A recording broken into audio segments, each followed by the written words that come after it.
बिस्मिल्लाहिर्रहमानिर्रहीम। Let's start our lecture. आज का जो टॉपिक है वो डिफरेंट है। आरएसए एल्गोरिदम वो हमने डिस्कस करना था। बिफोर कंटिन्यूइंग इट, पब्लिक की इंफ्रास्ट्रक्चर को हमने डिस्कस किया था लास्ट टाइम।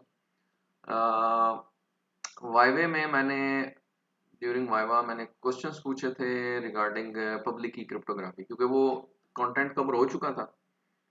तो उसमें तकरीबन सारों ने ही गलत आंसर किया था। ठीक है, मेरा नहीं ख्याल किसी ने भी कोई ठीक आंसर दिया था पब्लिक की क्रिप्टोग्राफी का। तो उसको थोड़ा सा रिकॉल करेंगे, क्योंकि ये ऑलरेडी कंटेंट मैंने डिटेल में डिस्कस किया हुआ है। और इसकी ये जो स्लाइड थी इसमें मैंने आपको, अगर आप इसकी मेरी प्रीवियस वीडियो देखें इस लेक्चर की, तो उसमें आपको बड़े डिटेल जो है वो हमने इसको डिस्कस किया था सिनारियो को।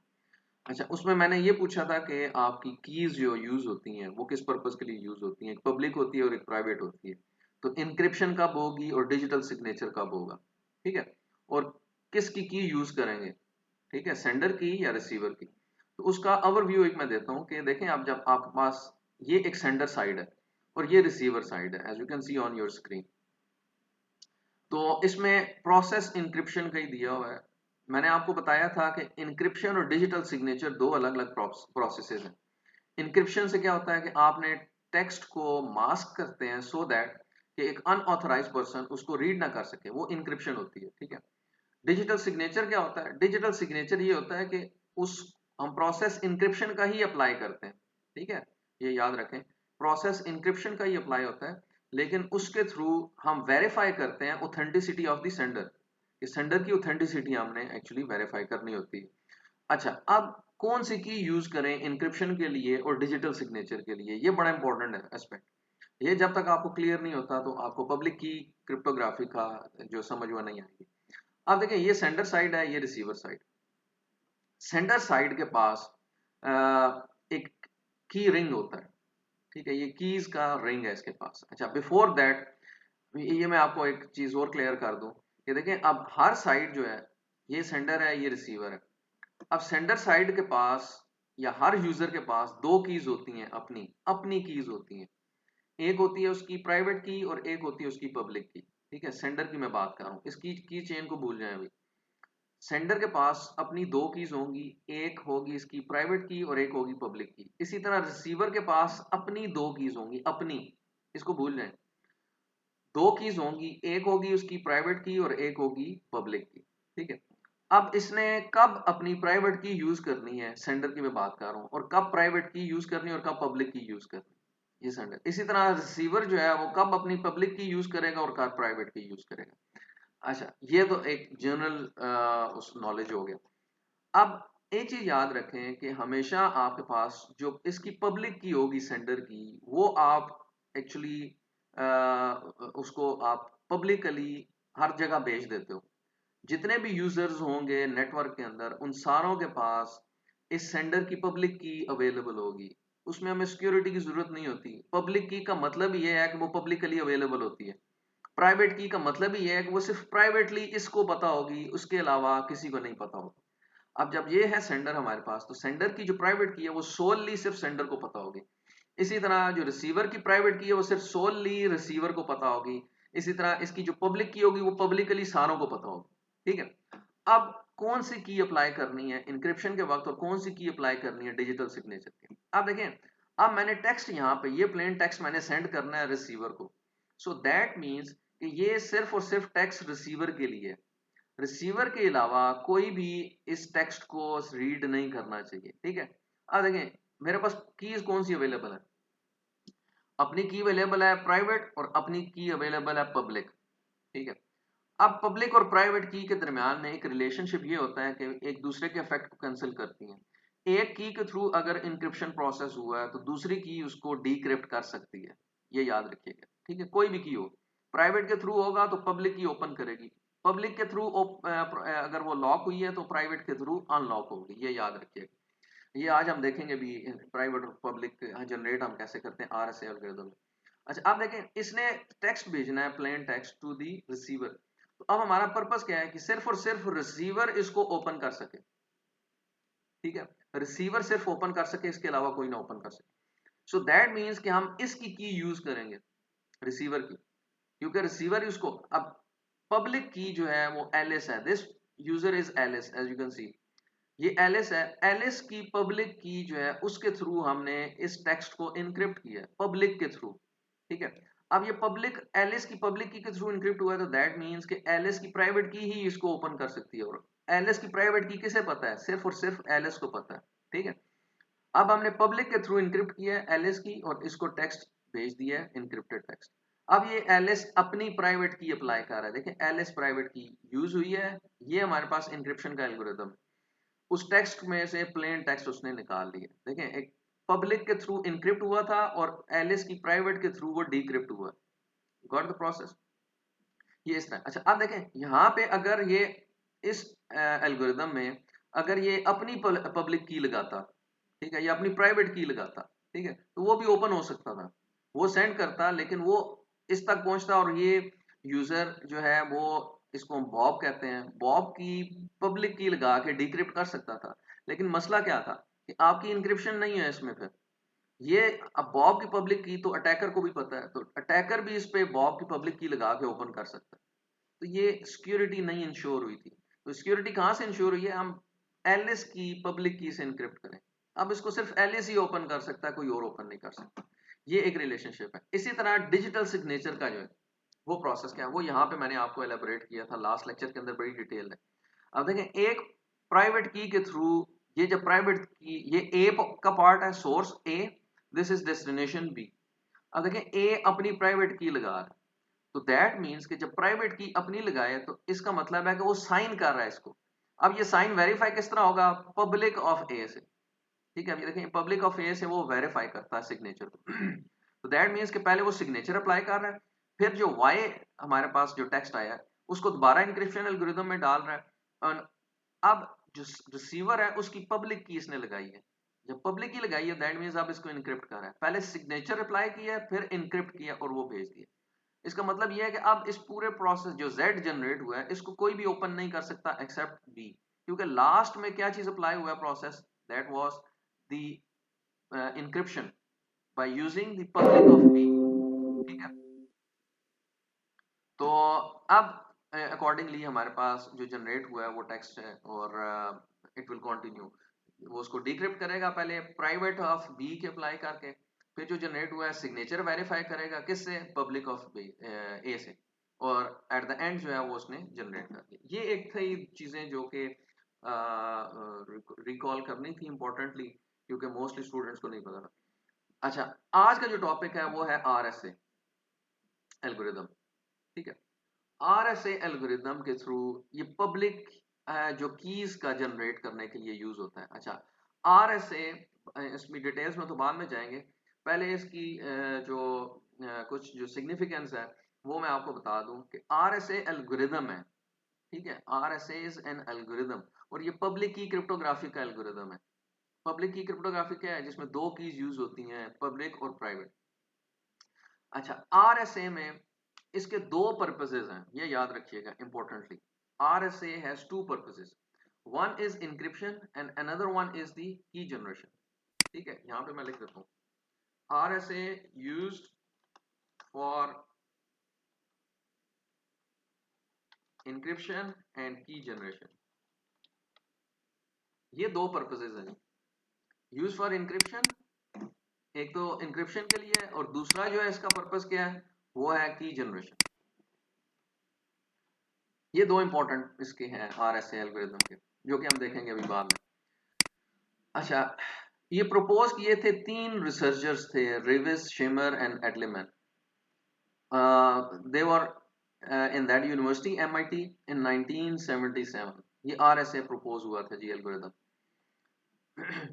Best known and widely used public key schemes, और अभी भी ये करंटली यूज हो रहा है, ये इतना स्ट्रांग है, इतना सिंपल है और इतना स्ट्रांग है।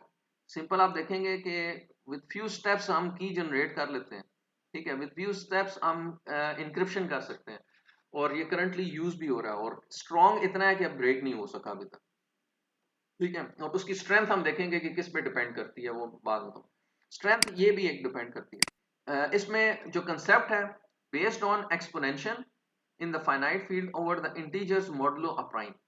प्राइम जो है इसकी सिक्योरिटी बनाता है। इसमें होता क्या है कि आप एक एक्सपोनेंट लेते हो, मैसेज का एक्सपोनेंट हो जाएगा। एक्सपोनेंट क्या होती है? पावर होती है, x to the power y। ठीक है, एक तो एक्सपोनेंशियल यूज करते हो और दूसरा मॉडुलस लेते हो एक प्राइम नंबर से, मॉडुलस मॉड जो होता है। और इसकी स्ट्रेंथ जो है वो ये इस पे डिपेंड करती है। Use a large integers, for example 1024 bits. और यू नो कि जब बिट्स हम इंक्रीज करते हैं दैट मींस कि मोर कॉम्बिनेशंस हमें रिक्वायर्ड होते हैं। जब कॉम्बिनेशन ज्यादा रिक्वायर्ड होंगे तो इतनी ज्यादा उसकी स्ट्रेंथ बनेगी और इट इज डिफिकल्ट कि वो ब्रेक होगा। जितने ज्यादा कॉम्बिनेशंस बनेंगे, जितने ज्यादा उसके फैक्टर्स बनेंगे, जितना बड़ा हम इंटीजर यूज करेंगे उतने ज्यादा उसके फैक्टर्स बनेंगे। जब फैक्टर ज्यादा बनेंगे तो गेस करने में हमें प्रॉब्लम होगा। ठीक है, तो इसलिए इसकी स्ट्रेंथ जो डिपेंड करती है वो लार्ज नंबर्स पे डिपेंड करती है। अच्छा, security due cost of factoring large number, ये जो मैंने अभी बताया कि इसकी सिक्योरिटी किस पे डिपेंड कर रही है कि उसकी जो कॉस्ट आ रही है फैक्टर बनाने की एक लार्ज नंबर का। ये दो प्रोसेसेस हैं जी जो कि यूज होते हैं इंक्रिप्शन और डीक्रिप्शन के बाद। ये C stand for cipher text और या और जो M है वो हमारे पास मैसेज है। ठीक है, दिस इज साइफर टेक्स्ट। ये साइफर टेक्स्ट जनरेट होता है इस एल्गोरिथम के थ्रू, और इस एल्गोरिथम के थ्रू आप प्लेन टेक्स्ट जनरेट करते हो। साइफर टेक्स्ट किस तरह जनरेट हो रहा है? आपके पास एक मैसेज M है, ठीक है, उसको मैंने इनक्रिप्ट करना है। ठीक है, फॉर एग्जांपल A है, A को मैंने इनक्रिप्ट करना है। What I will do, A के अगेंस्ट मैं उसका एक न्यूमेरिक नंबर रिट्रीव करूंगा। और यू नो कि वो कैसे रिट्रीव होता है, 0 से लेकर 25 तक हम नंबर्स दे देते हैं अल्फाबेट्स को। अब A को मैंने इनक्रिप्ट करना है, दैट मीन्स कि ये 0 से होगा। ठीक है, और फिर अकॉर्डिंगली B होगा तो वो 1 हो जाएगा। तो वो हम नंबर्स उसको असाइन कर देते हैं। This power E modulus n। ठीक है, E क्या है, E क्या है और N क्या है, ये दो चीजें हैं। ये तो हमें पता है मैसेज है, और इसका जो रिजल्ट जनरेट होगा वो साइफर टेक्स्ट हो जाएगा आपके पास। ठीक है, जो आपका इनक्रिप्टेड टेक्स्ट है। अब यहाँ पे हमारे पास E और N क्या है? E इज योर पब्लिक की, ठीक है, और N एक नॉर्मल नंबर है जो कि आप खुद चूज करते हो। अभी मैं बताऊंगा कि ये कैसे हम इसको चूज करते हैं N नंबर को, या जनरेट कैसे होता है। E सिर्फ आपको पता होना चाहिए, E इज द पब्लिक की। अब देखिए, जब मैंने इनक्रिप्ट करना है, इंक्रिप्शन के वक्त हम कौन सी की यूज करते थे? पब्लिक की यूज करते थे ना। तो पब्लिक की ऑफ किसकी? Of the receiver. जो रिसीवर की मैं पब्लिक की यूज करूंगा दैट मीन्स वो अपनी प्राइवेट की के थ्रू उसको डिक्रिप्ट कर सकता है। तो ये रिसीवर की पब्लिक की जब हम अप्लाई करेंगे तो दैट मीन्स कि ये प्रोसेस इंक्रिप्शन बन जाएगा। ठीक है, और इस तरह जब साइफर टेक्स्ट जनरेट होगा, उस साइफर टेक्स्ट को हमने पावर लेना है डी से। D, what is D? D is the private की, प्राइवेट की ऑफ द रिसीवर। यहाँ पे पब्लिक की ऑफ द रिसीवर थी और यहाँ पे प्राइवेट की। अब वो उसके पास सामने साइफर टेक्स्ट किसके पास जाएगा? रिसीवर के पास जाएगा। तो दैट मीन्स कि अब रिसीवर इसको ओपन कर सकता है। तो रिसीवर कौन सी की अप्लाई करेगा? अपनी प्राइवेट की अप्लाई करेगा with the same modulus n। वो n दोनों में कॉमन है और ये पब्लिक की के थ्रू ही जनरेट होता है। ये पब्लिक की के साथ ही हम n भी भेज देते हैं पब्लिकली, और इसके अगेंस्ट वो जो m नॉर्मल मैसेज था वो जनरेट हो चुका है। ठीक है, तो यहाँ पे e जो है वो पब्लिक की है, d जो है वो प्राइवेट की है। और ये कैसे जनरेट होती हैं वो हम अभी डिस्कस करते हैं इस एल्गोरिथम। वेरी इंपॉर्टेंट एल्गोरिथम, और इसको जरा आपने गौर से देखना है। थोड़ी सी आपने इसको अगर इधर उधर ध्यान किया तो it will be difficult for you to understand it. अच्छा, अब RSA को हम डिस्कस करने जा रहे हैं। ये वो एल्गोरिथम है जिसके थ्रू हम पब्लिक और प्राइवेट कीज जनरेट करेंगे। ठीक है, मैंने आपसे कहा था कि RSA दो पर्पसेस के लिए यूज होता है। एक तो की जनरेशन के लिए यूज होता है, दूसरा इंक्रिप्शन और डिक्रिप्शन। इंक्रिप्शन डिक्रिप्शन का प्रोसेस मैंने आपको बता दिया कैसे होता है। तो फर्स्ट स्टेप तो ये है ना कि पहले मैं कीज जनरेट कर लूँ। ये जो मैंने पब्लिक और प्राइवेट कीज यूज कर रहा हूँ ये जनरेट कैसे होती है, तो उसका प्रोसेस अभी हम डिस्कस करेंगे। तो इंक्रिप्शन डिक्रिप्शन सिंपल है। मैसेज टू द पावर ई लेंगे, मॉड एन लेंगे तो इंक्रिप्शन हो जाएगी। इसी तरह जो साइफर टेक्स्ट जनरेट हुआ है उसकी पावर डी प्राइवेट की लेंगे, द मॉड एन, तो वो हमारे पास नॉर्मल टेक्स्ट जनरेट है। तो इंक्रिप्शन एंड डिक्रिप्शन ये दो प्रोसेस हैं, सिंपल इसके थ्रू जनरेट हो जाता है। बाद में मैं आपको बताऊंगा कि मॉडुलस किस तरह लेते हैं, आसान तरीका क्या है, क्योंकि एक नंबर का मॉडुलस लेना या पावर लेना, ठीक है, वो आपके पास बहुत बड़ा नंबर जनरेट हो जाता है। तो उसके सिंपल स्टेप्स भी हम देखेंगे कि किस तरह हम जनरेट कर सकते हैं। But before that you need to understand how to generate keys, public and private keys, E and D वो हमने generate करनी है। ठीक है, यहाँ पे हम इसको ED कह रहे हैं। RSA की setup, first each user generates public and private की पेयर्स। पहले हमने क्या कहा था कि हर यूजर के पास दो कीज होती हैं, पब्लिक की और प्राइवेट की, और हर यूजर ये स्टेप्स परफॉर्म करेगा आरएसए के। ठीक है, RSA one of the algorithm, इसके अलावा और भी एल्गोरिथम है जिसके थ्रू आप ये काम कर सकते हो। ठीक है, यहाँ पे हमारे पास हर यूजर दो कीज जनरेट करेगा, पब्लिक की एंड प्राइवेट की। ठीक है, पब्लिक की को हम क्या कह रहे हैं, पब्लिक की जो है वो हमारे पास ई है, और डी जो है हमारे पास प्राइवेट की है। ये आपने डिस्टिंग्विश करना है दोनों। ओके, फर्स्ट ऑफ ऑल जो पहला स्टेप है, उसमें स्टेप वन में आपने select two large prime numbers at random. ठीक है, इसको मैं कह देता हूँ स्टेप वन। स्टेप वन में ये है कि आपने दो लार्ज प्राइम नंबर्स, कोई से भी प्राइम नंबर्स, लेकिन it should be large enough, P और क्यू हम उनको कह रहे हैं। फर्स्ट स्टेप में you are going to generate two large prime numbers. Prime is very important. Prime क्या होता है? प्राइम वो होता है कि जो कि सिर्फ और सिर्फ वन पे और अपने आप पे डिवाइड हो वो नंबर। ठीक है, जिस तरह वन है, फिर उसके बाद थ्री है, फाइव, सेवन, ठीक है, 11, 13, ये सारे वो नंबर्स हैं जो कि प्राइम नंबर्स हैं, और ये सिर्फ अपने आप पे और वन पे डिवाइड होते हैं। ठीक है, क्योंकि प्राइम नंबर्स को चूज करने का ये मकसद होता है कि इसमें जब हम फर्दर आगे इसको यूज करेंगे तो उसके फैक्टरिंग जो है वो एक तो लार्ज को ज्यादा फैक्टर्स बन जाते हैं, दूसरा ये होता है कि ये डिविजिबल सिर्फ अपने पे होता है और उस नंबर पे होता है, डिवीजन पॉसिबल नहीं होती। ठीक है, तो लार्ज प्राइम जब चूज करेंगे तो ऑब्वियस सी बात है कि उसके फैक्टर्स भी ज्यादा बने। तो फर्स्ट स्टेप में आपने जो काम करना है वो लार्ज प्राइम नंबर चूज करना है। ठीक है, second step, step number to,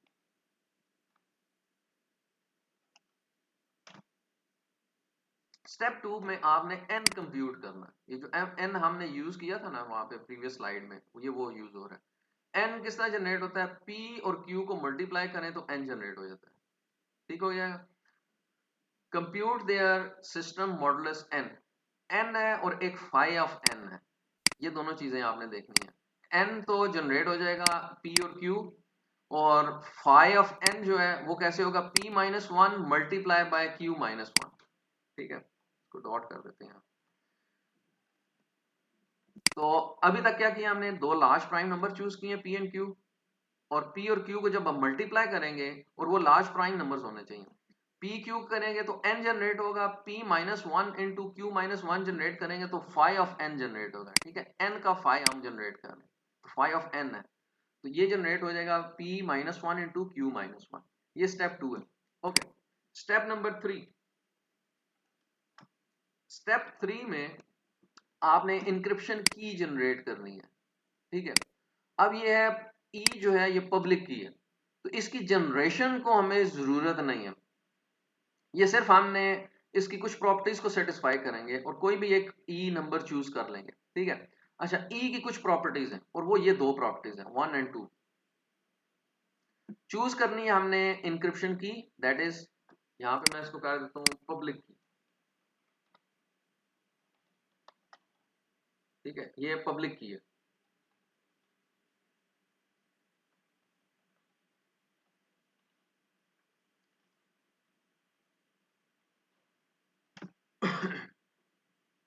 ठीक हो गया, ये पब्लिक की है। अब पब्लिक की को चूज करने के हमारे पास दो प्रॉपर्टीज हैं जो कि हमने जस्टिफाई करनी है। वो क्या कहती है? पहली प्रॉपर्टी, जो ई चूज कर रहे हो आप, that E must lie between one and five of N. वो कह रहा है कि ई जो है वो वन और फाइव ऑफ एन के दरमियान हो। ठीक है, फाइव ऑफ एन जनरेट हमने किया था, ये फाइव ऑफ एन। ठीक है, वो P minus one into Q minus one. वो कहता है ई कोई सा भी चूज कर सकते हो, लेकिन उसको वन और फाइव ऑफ एन के दरमियान में होना चाहिए, नंबर वन। ठीक है, इसकी ये सब प्रॉपर्टीज हैं दो और। एक तो ये है कि e must be in between one and five of n. दूसरा ये है कि जो उसका ग्रेटेस्ट कॉमन डिवाइजर है, ग्रेटेस्ट कॉमन डिवाइजर जीसीडी। ठीक है, ये आप छोटी क्लासों में आपने पढ़ा होगा GCD. GCD is the greatest common divisor. ठीक है, greatest common divisor, common divisor, common है तो दैट मींस दो नंबर का वो डिवीजन है, कि ऐसा कोई एक कॉमन नंबर होगा। कहते हैं सॉरी, कॉमन फैक्टर भी जिसे कहते हैं सर? कॉमन फैक्टर भी हो सकता है, बिल्कुल। जब कॉमन फैक्टर होगा तो वो कॉमन डिवाइजर भी बन जाएगा उसका, क्योंकि वो डिवाइड कर रहा है इन दो नंबर्स को।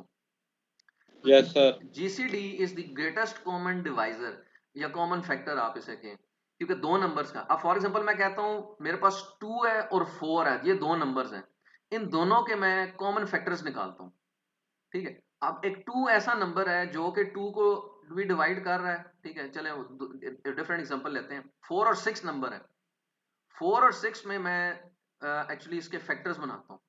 अब फैक्टर्स कौन कौन से बनेंगे? 2 एक बन गया फैक्टर, ठीक है। और फिर उसके बाद 6 है, 4 है और 6 है, तो इसमें जो कॉमन डिवाइजर बनता है ना इनमें, ठीक है, वो 2 बनता है या 1 बनता है, ऐसा ही है। अब इनमें से ग्रेटेस्ट कौन है? जो ग्रेटेस्ट और कॉमन हो, ठीक है, दोनों का एक ही कॉमन डिवाइजर जो दोनों को डिवाइड कर रहा हो, वो 1 है या 2 है। और ग्रेटेस्ट कौन सा? 2 है। तो अब ये वो जो जीसीडी की प्रॉपर्टी है, इसमें से हम 2 लिखेंगे यहाँ पे। तो यहाँ पे वो कहता है कि इसकी प्रॉपर्टी ये होनी चाहिए कि जो ई नंबर है और फाई ऑफ एन है, इन दोनों का जब आप जीसीडी कंप्यूट करेंगे तो वो 1 होना चाहिए। यू गॉट द पॉइंट कि it should always be equal to 1। इन दोनों का जो कॉमन डिवाइजर और जो ग्रेटेस्ट कॉमन डिवाइजर होगा वो 1 ही होना चाहिए। इससे बड़ा होगा तो दैट मीन्स कि आपकी प्रॉपर्टी सेटिस्फाई नहीं हो रही। You will have to guess another e. अब ये ई को आपने गैस करते रहना है। ई को कब तक गैस करना है? जब तक कि ये दो प्रॉपर्टीज सेटिस्फाई नहीं होती। एक तो ये कि उसको 1 और फाई ऑफ एन के दरमियान में हो। दूसरा ये है कि जो जीसीडी है, ई का जो नंबर आपने चूज किया है, ये आप जनरेट नहीं कर रहे, ये चूज कर रहे हो आप अपनी मर्जी से। पहले मैंने फॉर एग्जांपल 3 लिया है, ठीक है। अब यहाँ पे 6 लिया है, 7 लिया है, ठीक है, 8 लिया है, क्योंकि इस पे कोई कंडीशन नहीं है कि वो प्राइम हो या दूसरा हो। तो यूजुअली जब हम कोई और डिफरेंट नंबर यूज करते हैं तो देखें उसमें हमारे पास 1 जनरेट होना चाहिए हमेशा उसका जीसीडी। किसका? जो नंबर हम गैस कर रहे हैं या चूज कर रहे हैं, और जो फाई ऑफ एन है, phi of n is this number. इन दोनों में 1 होना चाहिए जो उसका ग्रेटेस्ट कॉमन डिवाइजर है। ये तो होगी प्रॉपर्टी 1। और प्रॉपर्टी 1 के भी दो स्टेप्स हैं। प्रॉपर्टी 2 क्या है? The exponent e is usually fairly small and must be relatively prime to phi of n. अब यहाँ पे देखिए दूसरी प्रॉपर्टी में कह रहा है कि एक तो उसको आप स्मॉल चूज करें, इसको बड़ा नंबर चूज करने की जरूरत नहीं है। नंबर बड़े चूज कौन से करने हैं? पी और क्यू, ये लार्ज नंबर्स होंगे, ठीक है। इसको आप यूजुअली स्मॉल यूज करते हो, ई को, एक्सपोनेंट को। और दूसरा क्या है कि it must be relatively prime to phi of N. अब देखें जब इन दोनों के दरमियान में हमने कहते हैं कि जीसीडी 1 की इक्वल हो, तो दैट मीन्स कि it should be prime. Prime to what? Prime to phi of N. तो प्राइम होगा तो जिसका प्राइम होता है वो जो 1 पे डिवाइड होता है, ठीक है, अपने आप पे होगा या 1 पे डिवाइड होगा। तो कहते हैं कि वो should be prime to phi of N, तो तब जो है वो चीज हो जाएगी। इसकी एग्जांपल हम अभी कंप्लीट करेंगे नेक्स्ट में, अभी सिर्फ आप इसके स्टेप्स को समझें। अच्छा, स्टेप नंबर 4 क्या है?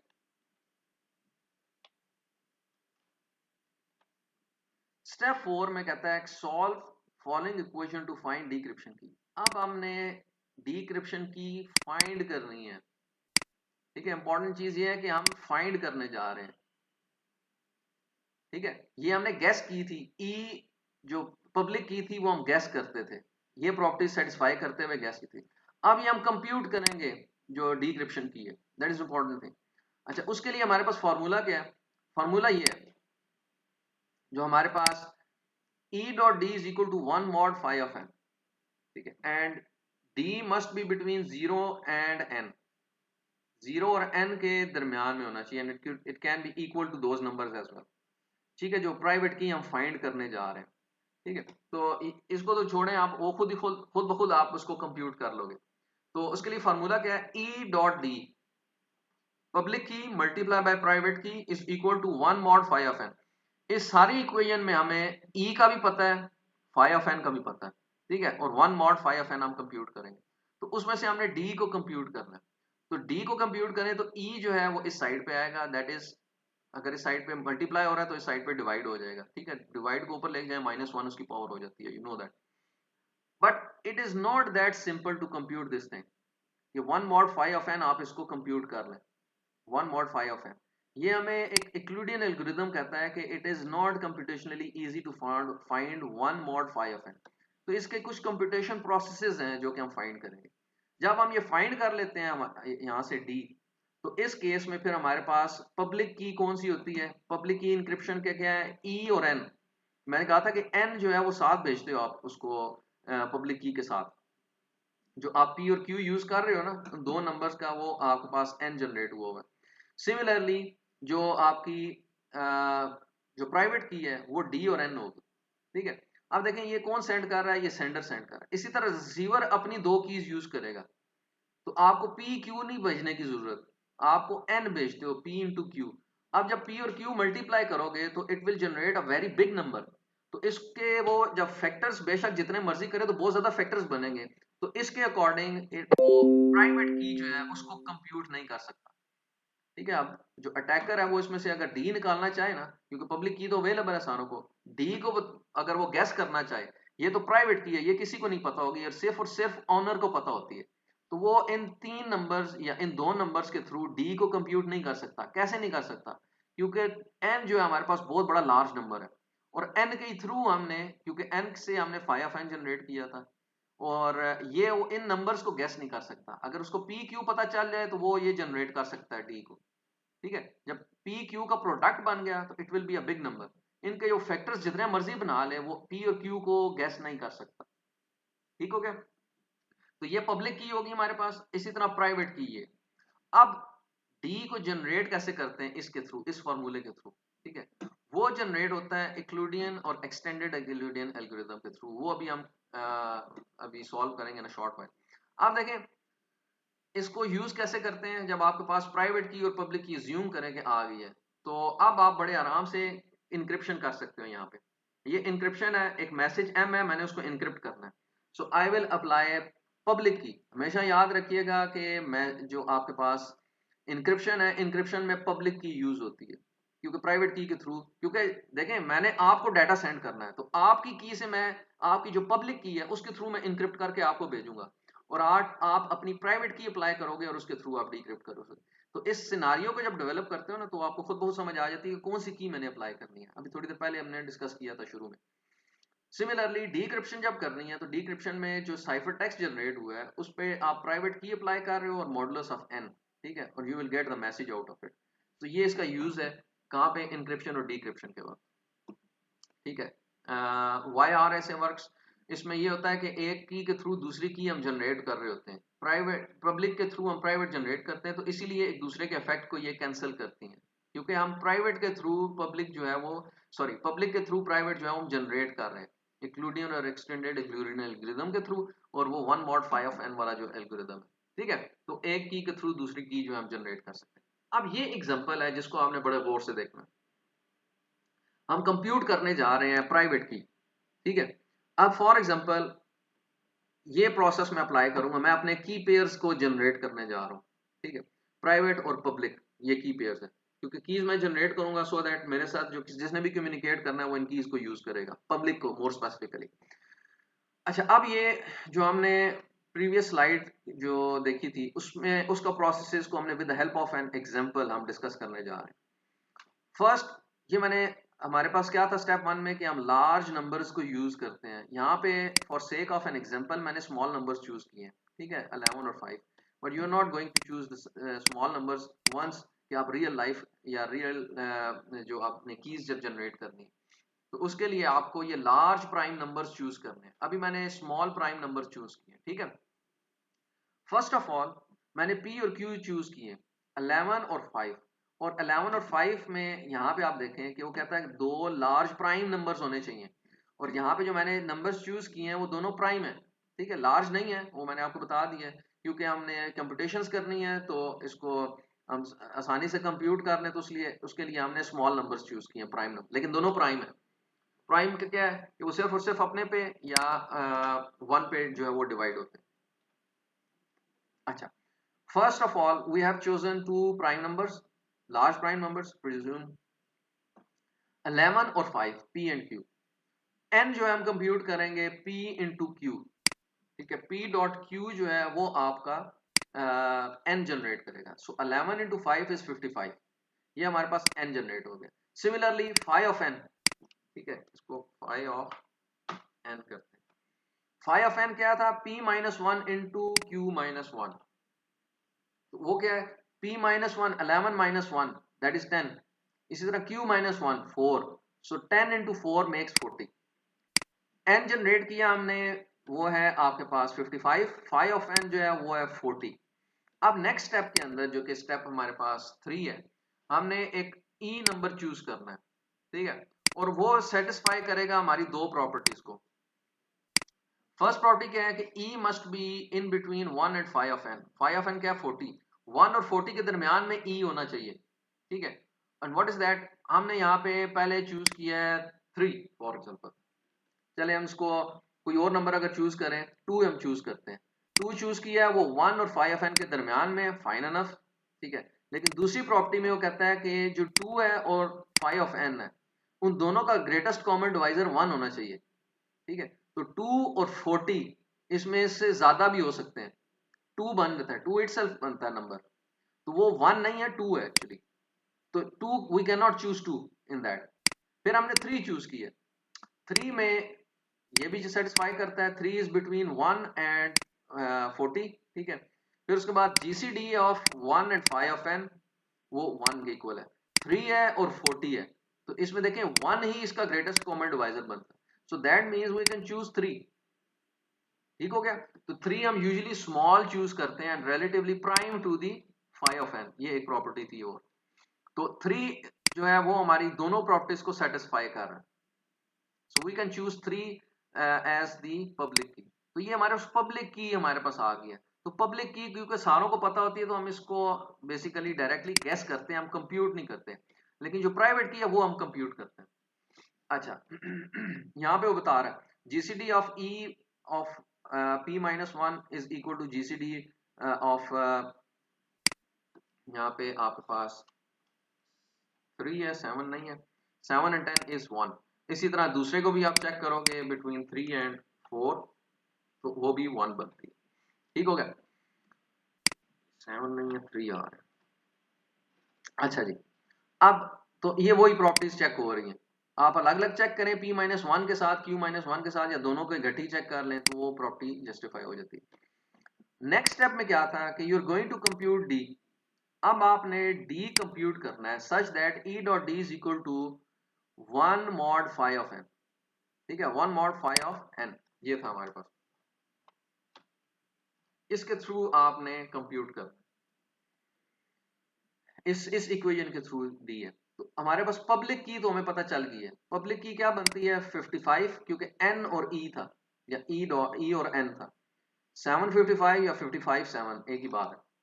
और 55 और d हमने कंप्यूट करना है, it is not that simple कि हम इसको डायरेक्टली इस इक्वेशन के थ्रू डायरेक्टली कंप्यूट कर लें।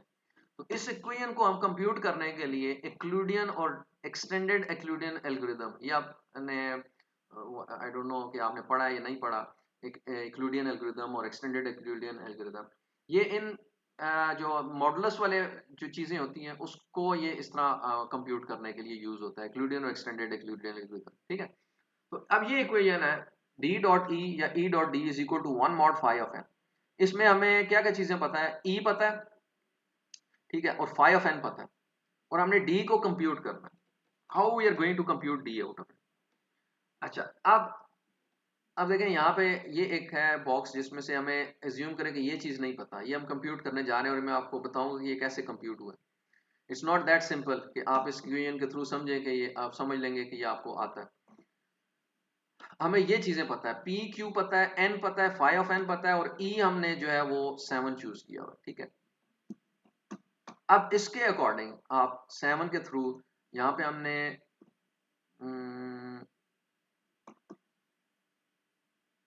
सॉरी इधर 3 हमने ले लिया था, लेकिन एज्यूम करें कि ये 7 है, ठीक है, जो पब्लिक की है।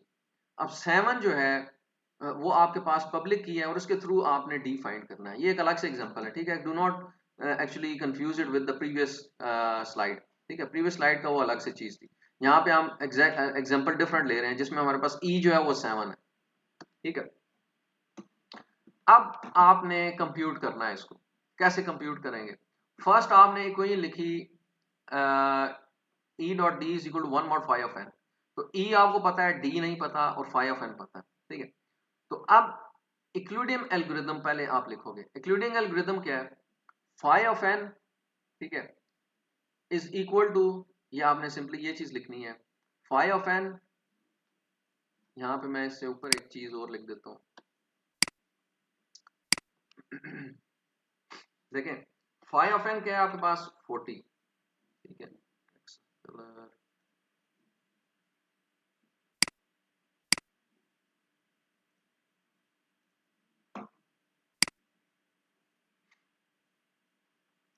Phi of n is equal to d dot e, ठीक है। तो ई जो है हम सिंपली लिख रहे हैं, वो है हमारे पास 7, जो कि हमने कंप्यूट की हुई थी, ठीक है। इससे पहला स्टेप ये है। अब आपने ऐसा कॉम्बिनेशन ट्राई करने हैं, ठीक है, ये मैंने लिख दिया। 40 इज इक्वल टू 7, अभी तक हमें ये चीजें पता है। 1 मॉड फाई ऑफ एन ये हम कंप्यूट करेंगे, क्योंकि हम मॉड फाई ऑफ एन को दूसरी साइड पे लेके जाएंगे और हमने सिर्फ 1 तक लेके आना है, so that we can compute d out of it. अच्छा, पहले आप सिंपली ये लिख लें, phi of n is equal to e, e dot d, d हमें नहीं पता अभी, वो हमने कंप्यूट करना है। तो ये हमने सिंपली पहले लिख लिया। अब आप 7 के साथ ऐसा कौन सा नंबर मल्टीप्लाई करें? हमने 40 के इक्वल लेके आना है इस इक्वेशन को बैलेंस करने के लिए, ठीक है। तो देखें, अब 7 4 आर 28, ठीक है, और अभी भी वो नहीं बनता, उसके करीब करीब। 7 5 आर 35, तो 7 इंटू 5 ये मैंने किया, ठीक है। और इसमें कितना ऐड करूं तो मेरे पास 40 बनता है, 5, समझ आ गई? तो ये यहाँ पे आ रही है, ठीक है। इसको मैं अरेज कर देता हूँ, ये सिर्फ आपको समझाने के लिए बताया था। ये इक्वेशन है, phi of n is equal to 7, ठीक है। ये इंक्लूडिंग एल्गोरिदम, ये इस तरह वर्किंग है इसकी। यहाँ हमने राइट हैंड साइड और लेफ्ट हैंड साइड को इक्वल करना होता है। तो अभी तक हमें पता क्या है कि फाई ऑफ एन पता है और इस साइड पे हमें ई पता है, ठीक है। तो ई में के साथ हम क्या चीज नंबर मल्टीप्लाई करें और उसमें कितना ऐड करें तो हमारे पास 40 बनता है। तो 7 5 आर 35, 35 प्लस 5 मेक्स 40। तो अब ये इक्वेशन सही होगी, ठीक है। ये हमने एक कंप्यूट कर लिया। अब नेक्स्ट इक्वेशन में ये बड़ा इंपॉर्टेंट स्टेप है, ये आपने समझना है। सेकंड स्टेप को किस तरह जनरेट करना है? जो आपके पास ई आ रहा था ना यहाँ पे, ये जो ब्रैकेट के अंदर है, इसको आप लेफ्ट साइड पे ले जाओगे। 7 जो है वो लेफ्ट साइड पे चला गया, ठीक है। और ये जो कांस्टेंट था वो बाकी बच गया, ठीक है। सिंपली आपने 7 को उधर ले जाओगे और कांस्टेंट को आपने यहाँ पे ले आना, ब्रैकेट वाली जगह पे। Got the point? Again I am repeating, ये जब स्टेप आपने जनरेट कर दिया था, पहले तो आप ई सिर्फ लिखते हो और फाई ऑफ एन को लिखते हो। फाई ऑफ एन और ई के साथ किस नंबर को मल्टीप्लाई करूं और प्लस या माइनस करूं, ठीक है। माइनस यूजुअली नहीं होता, प्लस ही होता है। तो आप ये लेफ्ट साइड वाला नंबर जनरेट कर लो, 40 जनरेट कर लो। तो हमने किया 7 5 35 प्लस 5 40, ठीक है। अब नेक्स्ट स्टेप में आपके पास ये जो ब्रैकेट वाला नंबर था उसको आप लेफ्ट साइड पे ले जाते हो और ये जो कांस्टेंट था वो ब्रैकेट वाली जगह पे आ जाएगा, ठीक है। तो ये इधर आ गया। अब सेम हमने दोबारा जनरेट करना है। इसको एग्ज्यूम करो आप 1 भी नहीं है और 2 प्लस 2 भी नहीं है, सिर्फ 5 है। 7 इज इक्वल टू 5 है। तो 5 के साथ किस नंबर को मल्टीप्लाई करूं और उसमें क्या कांस्टेंट ऐड करूं तो 7 बनता है। तो 5 1 आर 5 प्लस 2 7, ठीक है। तो ये हमें जस्टिफाई कर रहा है, तो ये इक्वेशन बन।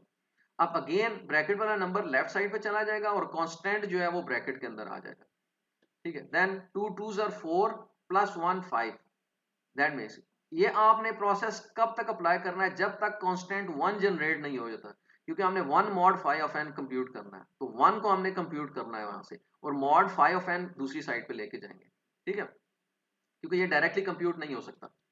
अब यहाँ पे आपके पास ये जनरेट हो गया और कांस्टेंट में 1 आ गया। अब आपने यहां से बैक सब्स्टिट्यूशन अप्लाई करनी है। इस इक्वेशन को मैं रीराइट करूंगा और 1 मैंने इसमें से निकालना है।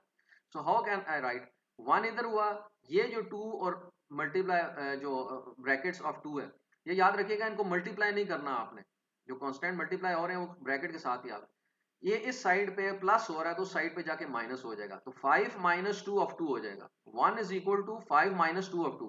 तो इस इक्वेशन के थ्रू एक्सटेंडेड एक्लूडिंग एल्गोरिथम ये मेरे पास अप्लाई हुआ है। 1 is equal to 5 minus 2 of 2, ठीक है। इस इक्वेशन से मैंने ये जनरेट किया। अब ये इक्वेशन को तो मैंने रीराइट कर लिया यहाँ पे, बाकी अब बैक सब्सटीट्यूशन अप्लाई होंगी। अब देखें ये जो 2 है, इस 2 में मैंने सब्सटीट्यूशन करनी है। सब्सटीट्यूशन किसकी? इससे पिछली वाली इक्वेशन की, क्योंकि ये 2 जो जनरेट हो रहा है वो यहाँ से जनरेट हुआ है। तो इस 2 को अगर मैं रिमूव करूँ फॉर एग्जांपल, या 2 को यहाँ पे मैं इस सारे कांस्टेंट्स को या जो मल्टीप्लायर्स हैं एक साइड पे लेके जाऊँ और इस कांस्टेंट को अलग करना है। सो 2 को मैं अलग करता हूँ तो ये क्या बनेगा? 7 minus 1 of 5। 2 is equal to 7 minus 1 of 5। तो ये 7 minus 1 of 5 is equal to 2 है। तो 2 की जगह मैं ये इस इक्वेशन के थ्रू सब्सटीट्यूशन कर देता हूँ 7 माइनस 1 ऑफ 5 को। अब इसको मल्टीप्लाई करूँ मैं, what it will make? 2 of 7 and 2 ones are 2, minus minus plus, so 2 of 5 ये जनरेट हो गया। ठीक हो गया? अब ये गौर से देखना है आपने, एक स्टेप भी नहीं समझ आया तो आपके सारा प्रोसेस नहीं समझ आएगा। अब इसको सॉल्व करना है आपने। देखें आप इनके कॉन्स्टेंट्स जो जो आपके जो इसमें ब्रैकेट्स में है वो डिफरेंट नंबर्स हैं, लेकिन ये कॉन्स्टेंट्स सेम आ रहे हैं। इसको अगर मैं ब्रैकेट के ऊपर अप्लाई करूं, इसके साथ 1 आ रहा है, तो ये इनकी बेस और इसकी बेस जो है वो दोनों जो है वो सेम है 5। तो 2 प्लस 1 3, 3 ऑफ 5 बन गया। ये यू गॉट द पॉइंट? ये प्लस था, ये भी प्लस है। इसको इसके साथ जो कांस्टेंट अगर अप्लाई करूं तो मैं ब्रैकेट्स के साथ 1 लिख सकता हूं। ठीक है, तो इसको सॉल्व किया, 2 प्लस 1 3, 3 ऑफ 5 माइनस 2 ऑफ 7, ये आ गया। अब 7 हमारे पास कांस्टेंट निकल रहा है, सॉरी 5, क्योंकि थर्ड इक्वेशन है उसमें हमारे पास 5 का कांस्टेंट बनता है। तो 5 की जगह सब्सटीट्यूशन करनी है। 5 को अगर मैं रिमूव करूं या इसको एक साइड पे लेके आऊं तो ये माइनस होके दूसरी साइड पे चला जाएगा। 40 माइनस 5 ऑफ 7, 40 माइनस 5 ऑफ 7 किसी जगह सब्सटीट्यूशन किया हमने, 5 की जगह सब्सटीट्यूशन की। सो इसको अगेन मल्टीप्लाई करेंगे, 3 ऑफ 40 हो गया, 5 3 आर 15, माइनस 15 ऑफ 7 हो गया, और माइनस 2 ऑफ 7 वो इसी तरह आ जाएगा। अब देखिए बेस किसकी सेम है? इन दोनों की सेम है। माइनस माइनस प्लस, तो 15 प्लस 2 17, और साइन बड़ी टर्म का आता है माइनस 17 ऑफ 7 और 3 ऑफ 40। अब यहां पे जब आ गया आपके पास, तो इधर आपने रुक जाना, क्योंकि आपके पास इक्वेशन सारी खत्म हो गई है बैक सब्सटीट्यूशंस वाली। अब जब आपके पास देखें 7 जो है वो मेरे पास की क्या है? वो ई नंबर है। सो ई डॉट डी, ये डी मेरे पास कंप्यूट हो चुका है, बट ये डी जो है ये नेगेटिव नंबर आ रहा है। तो नेगेटिव नंबर आए तो इसके लिए कंपलसरी ये है कि आपने इसको पॉजिटिव में कन्वर्ट करना। सो पॉजिटिव को कन्वर्ट करने के लिए जो फाई ऑफ एन था आपके पास वो इसमें ऐड कर दें। फाई ऑफ एन ऐड करना है, क्योंकि ये बेस वैल्यू है। जिस तरह हम उसमें जो आपके पास सीजर वाला फार्मूला था उसमें हम 26 ऐड करते थे, ठीक है, जितना करेक्टर सेट था। तो यहाँ पे हमारे पास जो एन की फाई ऑफ एन की वैल्यू है वो ऐड करते हैं। तो 40 ऐड करेंगे, so it will give you 23। So D जो मेरे पास कंप्यूट हुआ है दैट इज 23 नो। ये देखें माइनस 17 मॉड ऑफ 40, और ये आपके पास 23 आ जाएगा क्योंकि उसमें हमने 40 ऐड करना है। So d will be this number. You got the point? तो E7 है, डी जो है वो 23 है। ये एक आप एग्जांपल आप खुद से करोगे तो आपको ये चीज समझ आएगी। मैं पोस्ट भी कर दूंगा आपको, मैं कुछ वैल्यूज भी दूंगा, जिस तरह फॉर एग्जांपल पी और क्यू दो नंबर्स हैं वो मैं आपको दूंगा, और ये एज असाइनमेंट आपने सबमिट करना होगा। आपको दो प्राइम नंबर्स में दूंगा, उसके थ्रू आपने कंप्यूट करना है RSA एल्गोरिथम, और उसके थ्रू आपने कीज जनरेट करनी होगी, जिस तरह ये मैंने आपको डिटेल्स वगैरह प्रोवाइड की है। और कोई भी क्वेश्चन हो यू कैन आस्क। ठीक है जी।